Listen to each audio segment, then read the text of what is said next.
బంగాళాఖాతంలో ఈ నెల 27న అల్పపీడనం ఏర్పడే అవకాశం ఉంది.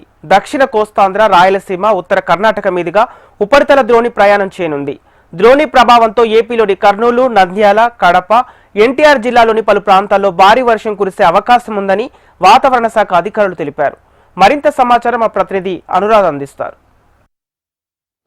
ఏపీలో ఈ రోజు రేపు కూడా మోస్తరు నుంచి అక్కడక్కడ భారీ వర్షాలు కురిసే అవకాశం ఉందని వాతావరణ శాఖ అంచనాలు వేస్తూ అలర్ట్స్ ఇవ్వడం జరిగింది. ఇప్పటికే రాయలసీమ ప్రాంతాల్లో వైఎస్ఆర్ కడప, కర్నూలు, నంద్యాల, ప్రకాశం ఈ జిల్లాల వరకు కూడా ఈ రోజు అక్కడక్కడ భారీ వర్షాలు కురిసే అవకాశం ఉంది. మిగిలిన అన్ని ప్రాంతాల్లోని కూడా తేలికపాటి జల్లులు మాత్రమే కురిసే అవకాశం ఉందని వాతావరణ శాఖ తెలిపింది. అయితే ఈ నెల 27వ తేదీన ఈశాన్య బంగాళాఖాతంలో ఒక అల్పపీడనం ఏర్పడే అవకాశం ఉంది. అల్పపీడనం 27 సాయంత్రం నాటికి వాయుగుండంగా మారుతుందని వాతావరణ శాఖ అంచనాలు వేస్తుంది. ఒకవేళ ఇది బలపడితే గనక దక్షిణ రాయలసీమ ప్రాంతాలతో పాటు ఇటు కోస్తా ఆంధ్ర జిల్లాల వరకు కూడా దాని ప్రభావం ఉండే అవకాశం ఉంది. ప్రస్తుతం కర్ణాటక మీదుగా ఉన్న ద్రోణి ప్రభావంతో అటు తెలంగాణలోని ఇటు రాయలసీమ ప్రాంతాల్లోని కూడా అక్కడక్కడ వర్షాలు అయితే కురుస్తున్నాయి. కొన్ని చోట్ల భారీ నుంచి ఉరుములతో కూడిన వర్షాలు కూడా పడే అవకాశం ఉందని వాతావరణ శాఖ అలర్ట్స్ అయితే జారీ చేసింది.